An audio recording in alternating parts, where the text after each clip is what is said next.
Ситуация, которая возмутила многих таджиков. Досмотрите это видео до конца, и вы узнаете, почему возникло много споров. Подписывайтесь на наши обновления, точно будете в курсе всего самого интересного. Председатель столицы Таджикистана Рустам Эмомали утвердил план мероприятий мэрии по подготовке к празднованию Дня Победы в Великой Отечественной войне. Сообщается на сайте председателя Душанбе. Мэр поручил своим заместителям председателей районов города, руководителям структурных подразделений аппарата председателя города и исполнительным органам государственной власти Душанбе обеспечить своевременное и качественное выполнение данного плана мероприятий, отмечается в сообщении.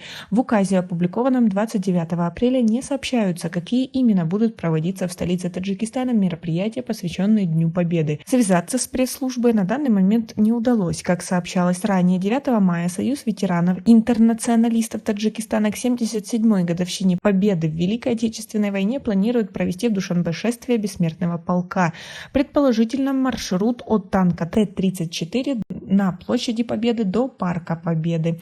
А как вы относитесь к масштабным празднованиям Дня Победы в Таджикистане? Свои ответы напишите нам, пожалуйста, в комментарии. А для выдачи единовременной помощи участникам и инвалидам Великой Отечественной войны из областного бюджета выделено 477 тысяч самани. Глава Сагдийской области подписал решение, согласно которому участники, инвалиды Великой Отечественной войны 1941-1945 годов, лица, работавшие в тылу, а также супруги военнослужащих, оставшиеся без попечителя, получат единовременную помощь. По 6 тысяч самани получат участники и инвалиды Великой Отечественной войны и супруги военнослужащих, оставшиеся без попечителя.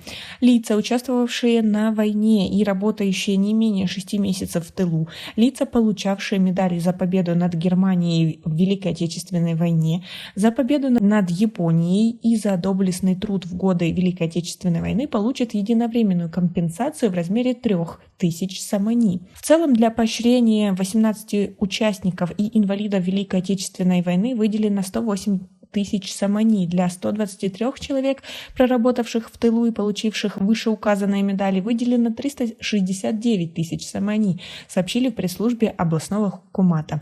Источник подчеркнул, что торжественное мероприятие в честь 77-й годовщины Победы в Великой Отечественной войне пройдет 8 мая на площади Стелы павшим солдатам в городе Хунджанде. Но в интернете разразилось много споров. Некоторые люди говорят, что в Таджикистане сильно масштабно отмечают этот праздник, и говорили, что лучше бы все эти деньги отдали ветеранам, ведь они действительно в этом нуждаются, а условия жизни в Таджикистане не самые лучшие, особенно для пенсионеров. Другие говорят, что мы должны почитать этот праздник и отмечать его как можно пышнее. А как вы относитесь к такой ситуации? Как вы думаете, как лучше поступить? Свои ответы напишите нам, пожалуйста, в комментарии. У нас пока на этом все. Оцените наше видео подпиской и лайком. До скорой встречи.